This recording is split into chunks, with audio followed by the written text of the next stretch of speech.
Kamu pasti akan suka. Bab 193. Rafael mengambil gelas tehnya dan meminumnya, lalu berkata, "Maka sekarang kita harus memikirkan bagaimana caranya menyingkirkan Yuki. Lalu memikirkan caranya memberikan masalah kepada grup Riltek, memberikan tekanan kepada Rehan, membuatnya mau tidak mau harus menikahimu." Tania mengeluarkan air matanya. "Ayah, mengapa aku merasa jika kamu sedang menggunakanku? Meskipun Yuki sudah mati, Rehan belum tentu ingin menikahiku. Sebelum Yuki pulang dari luar negeri, aku sudah 3 tahun bersama Rehan. Dia sama sekali tidak memiliki pemikiran untuk menikahiku." Bella menggeleng-gelengkan kepalanya. "Rehan itu sedang memperalatmu. Itu menandakan dia ada pemikiran. Karena dia ada pemikiran, dia tidak akan mau mungkin menikah dengan gadis miskin seperti itu. Dia pasti hanya main-main dengan gadis miskin itu. Tania, kamu juga jangan membuat dirimu menjadi begitu menyedihkan." Tania sudah merasakan sedikit kehampaan dan berkata, "Bu, ibu tidak tahu. Ibu tidak tahu apapun. Dia sama sekali tidak main-main dengan gadis itu. Jika ibu melihat tatapan matanya, ibu hanya perlu melihatnya, maka ibu akan mengetahuinya. Itu sudah pasti bukan hanya main-main belaka. Dulu di sampingnya ada begitu banyak wanita cantik, tetapi aku sama sekali tidak khawatir. Tetapi kali ini tidaklah sama. Rehan, dia serius. Ibu, sebenarnya ibu mengerti atau tidak apa yang aku maksudkan?" Ibu Tania juga sudah sedikit tidak bisa menahan kemarahannya. "Gunakanlah otakmu itu. Jika orang itu tidak mencintaimu, kamu berteriak, memberontak apa ada gunanya? Kamu punya tenaga untuk melakukan ini. Mengapa tidak kamu gunakan untuk memikirkan cara bagaimana caranya mendapatkan hati Rehan?" Setelah selesai menenangkan putrinya, dia memutarkan badannya dan berkata kepada Rafael, "Rafael, tidak bisakah kamu memikirkan cara menjerat Rehan hingga mati, membuat dia tidak bisa melakukan pembalasan apapun? Anakku yang baik dinikahkan kepadanya, bukan untuk membuatnya merasa sengsara." Rafael menatap Tania. "Tania, kamu sendiri harus memikirkan caranya. Dengan pria tidak boleh keras dengan keras. Harus membalas kekerasan dengan kelembutan. Bukankah kamu pernah berkata, jika kamu dekat dengan adiknya, maka gunakanlah tenagamu pada badan adiknya. Anaknya juga, kamu juga bisa berpura-pura mendekatinya." Bella menganggukkan kepalanya dan berkata, "Keluarga seperti keluarga Rehan sangatlah mementingkan anak lelaki. Kamu Tania harus pikirkan cara untuk memiliki anak, membuat dirimu mendapat lebih banyak peluang." Tania merasa dirinya sudah lebih tenang, menatap kedua orang tuanya dan berkata, "Baiklah, aku pasti bisa. Aku harap ayah dengan segera menyingkirkan wanita itu."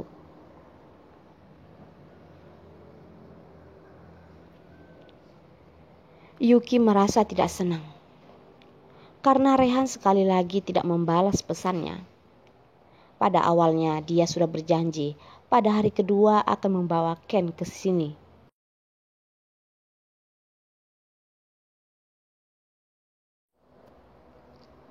3 orang bersama pergi bermain di taman. Ketika pagi hari dia bangun, Rehan sudah menghilang. Di atas meja terdapat secari kertas yang tertulis. Terdapat perjalanan bisnis mendadak di kota H. Pembantu rumah tangga akan mengurusi masalah rumah. Kamu tidak boleh bepergian sendiri keluar rumah. Tunggu aku pulang. Anak baik. Beberapa kata yang singkat, sukses menghancurkan mood Yuki. Dia tahu jika Rehan khawatir bahwa Tania akan melakukan pembalasan terhadapnya. Tetapi dengan tidak boleh keluar sembarangan seperti ini, tidak ada kebebasan sama sekali. Sama saja dengan kehidupan saat dia dikurung oleh Rehan dulu. Rumah mereka mempunyai ruang kosong yang sangat besar.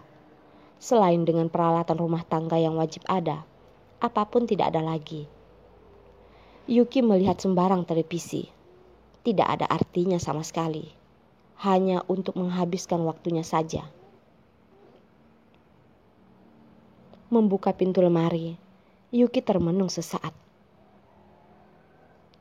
Di bagian kiri terdapat sebaris celana dalam dan lingerie yang sangat menggoda. Begitu banyak macamnya. Satu set busana pasangan sama persis seperti yang dia lihat pada saat dia di hotel.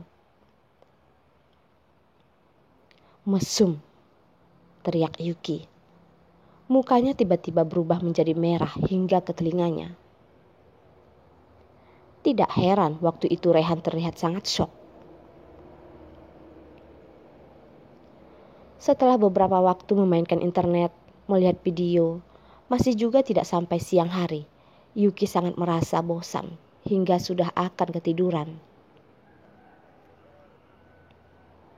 Pada sore hari, Rehan akhirnya menelponnya. Ada apa? Meskipun dia tahu jika dia tidak seharusnya marah kepada Rehan, tetapi nada bicara Yuki masih terdengar tidak enak. Melihat-lihat apakah budak perempuanku tinggal dengan baik di rumah dan menungguku. Rehan menjawab dengan penuh rasa percaya diri. Yuki malas memperdulikannya. Kenapa? Tidak senang? Tanya Rehan. Benar, aku tidak menyukai kehidupan seperti ini. Aku bahkan tidak bisa keluar rumah untuk menonton film. Seperti tidak ada bedanya dengan di penjara. Yuki meluapkan amarahnya. Rehan sama sekali tidak marah. Mengeluarkan wajah penuh senyuman, dia berkata, "Kamu ingin melihat film apa? Bukankah kamu bisa melihatnya di internet? Jika aku tidak ada, kamu tidak diperbolehkan bepergian sendirian." Aku ingin melihat ek. Besok merupakan hari terakhir film itu ditayangkan. Jika tidak melihatnya sekarang, maka aku tidak akan bisa melihatnya lagi. Aku tadi sudah mencarinya. Di internet sama sekali tidak ada. Hanya ada iklan. Yuki merasa sangat jengkel. Film ini merupakan film yang sudah lama dia tunggu-tunggu. Tetapi dari kemarin sama sekali tidak punya waktu untuk menontonnya. Di dalam telepon, suara Rehan melembut. Sekarang aku benar-benar tidak bisa pergi. Bisnis di sini terdapat masalah besar. Benar-benar tidak ada cara untuk pulang dan menemanimu menonton film. Anak baik, jangan marah ya. Aku akan berusaha untuk pulang lusa. Yuki merasa tidak terbiasa. Rehan, kamu sedang memikirkan hal buruk apa lagi? Mengapa tiba-tiba kamu berubah menjadi begitu lembut?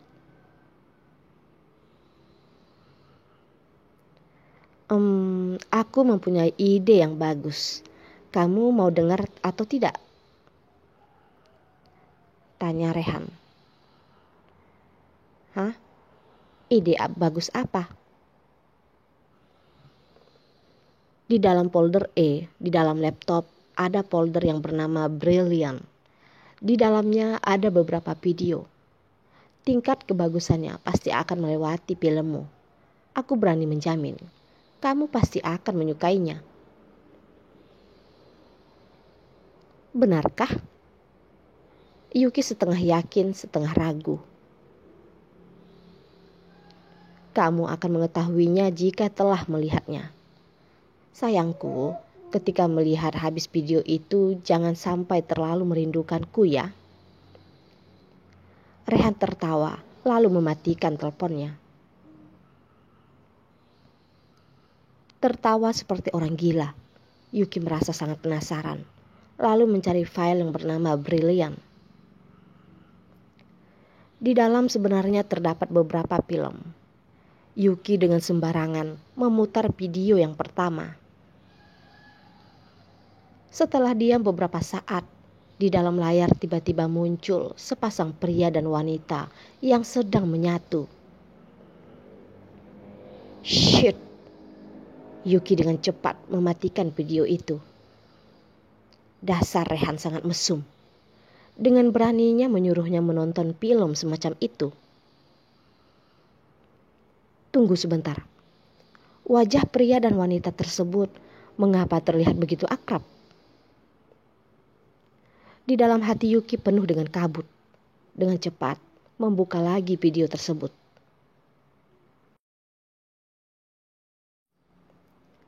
Setelah sekali lagi video pria dan wanita itu diputar, mata Yuki terbuka lebar sedikit lagi. Sudah seperti akan meloncat keluar. Sepasang pria dan wanita itu ternyata adalah Rehan dan Yuki sendiri.